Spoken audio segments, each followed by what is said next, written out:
নমস্কার বন্ধুরা, আমি পূজা। আপনাদের সকলকে স্বাগত আমার চ্যানেলে। আগের ক্লাসে আমি আপনাদের শিখিয়েছিলাম যে কিভাবে শেডিং করতে হয়। আগের ক্লাসটা আপনারা যদি কেউ না দেখে থাকেন তাহলে অবশ্যই আপনারা আগের ক্লাসটাকে আগে দেখে আসুন, তারপর আজকের ক্লাসটা আপনারা করবেন। আজকের ক্লাসে আমি আপনাদের শেখাবো একটা নতুন ধরনের এলিমেন্টস, যেই এলিমেন্টস বা শেপগুলো আমরা বিভিন্ন ধরনের অ্যাডভান্স বা বেসিক মেহেন্দি ক্ষেত্রে ব্যবহার করব। তাই আপনারা খুব মন দিয়ে এবং ভালোভাবে দেখুন যে আমি আপনাদের শেপগুলো কিভাবে দেখাচ্ছি, এবং ঠিক সেই রকমভাবেই কিন্তু আপনারা খাতায় খুব ভালোভাবে প্র্যাকটিস করুন। তাহলেই কিন্তু আপনারা আজকের ক্লাসটাকে খুব ভালোভাবে করতে পারবেন। আজকের ক্লাসটা করার জন্য আপনাদের আগের কয়েকটি বেসিক ক্লাসকে খুব ভালোভাবে জানতে হবে। যেমন কার্ভের ক্লাস আমি আগেই দেখিয়েছি, তাই যারা এখনো দেখেননি তারা অবশ্যই কার্ভের ক্লাস দেখে নেবেন। তো আমি এখানে আগে কার্ভ এঁকে নিচ্ছি। এই কয়েকটি জিনিস আপনাদেরকে খুব ভালোভাবে প্র্যাকটিস করতে হবে, তাহলেই আপনারা আজকের ক্লাসটা করতে পারবেন। তাহলে প্রথমে আপনাদের ভালোভাবে কার্ভ প্র্যাকটিস করতে হবে। তারপর যেটা প্র্যাকটিস করতে হবে সেটা হলো ইংরেজিতে 6, ঠিক আছে? ইংরেজিতে 6 এবং এই 6টাকেই উল্টো দিকে, ঠিক আছে? প্রথমে আমরা ইংরেজিতে 6 লিখবো এবং তারপর 6টাকে আবার উল্টো দিক করে লিখব। আর প্র্যাকটিস করতে হবে আমাদের ইংরেজিতে S, একই রকমভাবে প্রথমে সোজা দিকে তারপর উল্টো দিকে। এই কয়েকটি বেসিক জিনিস আপনাদের খুব ভালোভাবে শিখতে হবে, তবেই কিন্তু আপনারা আজকের ক্লাসটাকে খুব ভালোভাবে প্র্যাকটিস করতে হবে। প্রথমেই আমি 1 নম্বরে একটা রেফারেন্স লাইন টেনে নিচ্ছি, ঠিক আছে? এইবার আমি ওপরের দিকে একটা বড় করে কার্ভ এঁকে নিচ্ছি এবং নিচের দিকে একটা ছোট্ট কার্ভ এঁকে নিচ্ছি। এইবার নিচের দিকে আবার প্রথম থেকে যেখানে ছোট্ট কার্ভটা শেষ করেছি তার সঙ্গে আমি জয়েন্ট করে একটা কার্ভ করলাম এবং সামনের দিকে আমরা একটা ছোট্ট স্পাইরাল এঁকে দিলাম। দেখুন কি সুন্দর একটা শেপ তৈরি হয়েছে।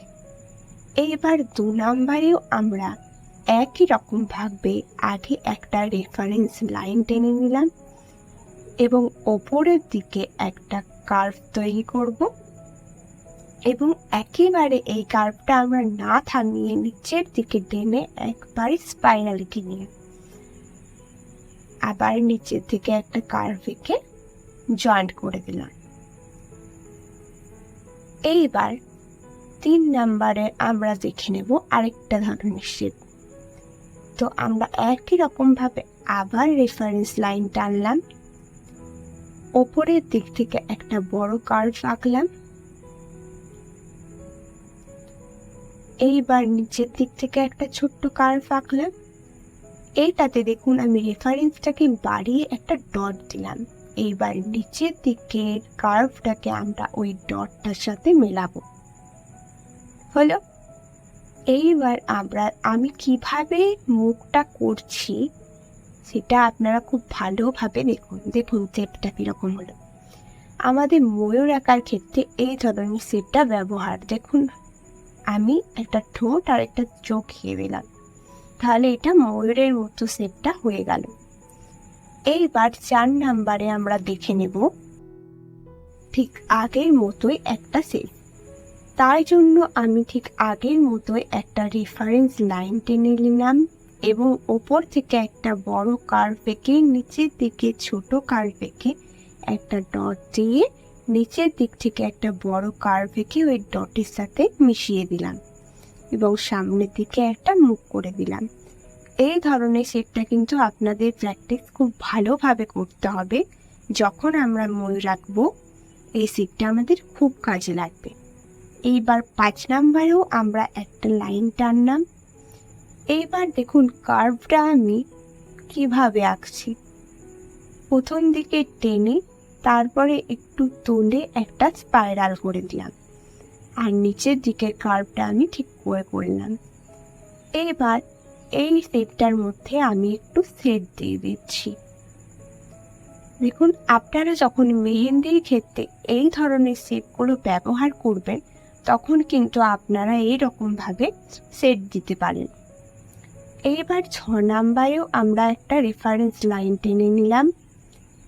এইবার আমি দেখুন নিচের দিক থেকে কার্ভটা আঁকছি, এবং এতক্ষণ যেভাবে আমরা মুখগুলো করছিলাম, মানে স্পাইরালগুলো যেভাবে করছিলাম, এইবারে দেখুন আমরা ঠিক তার উল্টো দিকে কিন্তু স্পাইরালটা করছি, এবং উপরের দিকের নিচের দিকের সাথে উপরের দিকের কার্ভটা জয়েন করছি।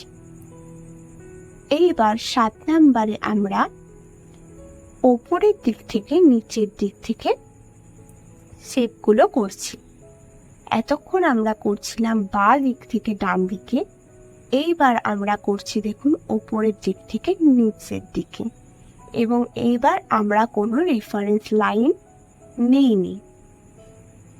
আপনারা কিন্তু প্রথমেই রেফারেন্স লাইন টেনেই শেপগুলো আঁকবেন, না হলে কিন্তু আপনারা আঁকতে পারবেন না। আঁকতে আঁকতে আপনাদের যখন ঠিক হয়ে যাবে তখন আপনারা রেফারেন্স লাইনটাকে বাদ দিয়ে শেপগুলো প্র্যাকটিস করবেন। তো দেখুন, এই 8 নম্বরে আমি আগে যেরকম ফিক্স আপনাদের শিখিয়েছিলাম ঠিক সেই রকমভাবে প্রথমে বাঁ দিকেরটা আমি আঁকলাম, তারপর ডান দিকেরটা আমি ঠিক তার উল্টোভাবে আঁকলাম।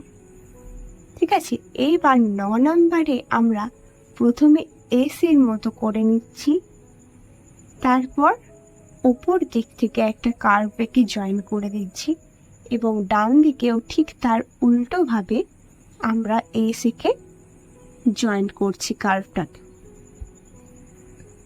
10 নম্বরেও আমরা ঠিক একই ধরনের বিভিন্ন রকমের শেপ এঁকে নেব। ঠিক আছে, এই সব রকম শেপগুলো কিন্তু আমাদের মেহেন্দি আঁকার ক্ষেত্রে খুব দরকারি, এবং আপনাদেরকে নিজেদেরকে এগুলো খুব ভালোভাবে প্র্যাকটিস করতে হবে।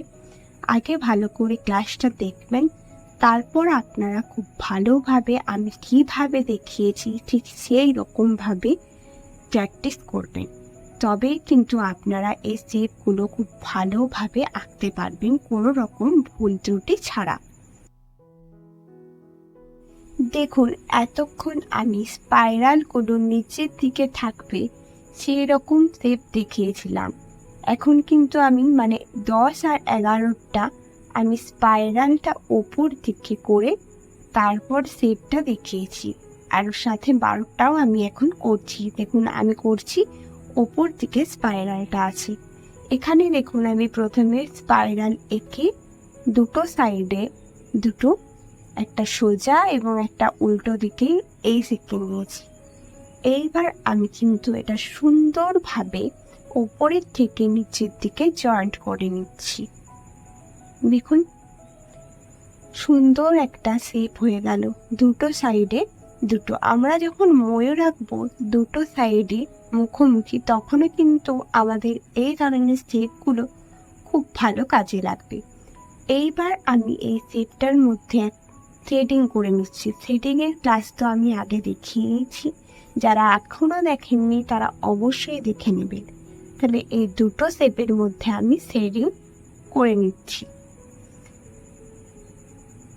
এইবার আমরা এই থ্রেডিংয়ের ওপর থেকে নিচের দিকে লম্বা লাইনের মতো ডট ডট দিয়ে একটা লাইন ক্রিয়েট করে নিচ্ছি। দেখুন কি সুন্দর দেখাচ্ছে। তাহলে আজকের ক্লাসে এতটুকুই শেপগুলো আঁকা থাক। আপনারা নিজেরা কিন্তু খুব ভালোভাবে বাড়িতে প্র্যাকটিস করবেন। আবারও বলছি, কারণ এই শেপগুলো বিভিন্ন মেহেন্দি, সে অ্যাডভান্স হোক বা বেসিক হোক, সব রকম মেহেন্দির ক্ষেত্রে কিন্তু আমাদের খুব ব্যবহার হয়। আজকের ক্লাস নিয়ে আপনাদের কোনো সমস্যা থাকলে বা কোনো কিছু বুঝতে না পারলে আমাকে অবশ্যই কমেন্টের মাধ্যমে জানাবেন। আমি চেষ্টা করব আপনাদের সমস্যাগুলো সমাধান করার। আমার ভিডিও ভালো লাগলে লাইক করবেন এবং বেশি বেশি করে শেয়ার করে অন্য কাউকে দেখার সুযোগ করে দেবেন। এবং আমার চ্যানেলে নতুন হলে অবশ্যই আমার চ্যানেলটিকে সাবস্ক্রাইব করবেন, যাতে পরবর্তী ক্লাসগুলো আপনারা করতে পারেন। এর পরের ক্লাসটিও আপনাদের কাছে খুব গুরুত্বপূর্ণ বিষয়ের উপর একটি ক্লাস আছে, অবশ্যই আপনারা থাকবেন। তো আজকের ক্লাসটা আমরা এখানেই শেষ করছি। দেখা হবে আবার পরের ভিডিওতে। আপনাদের সকলকে অসংখ্য ধন্যবাদ। এইভাবেই আমার পাশে থাকবেন।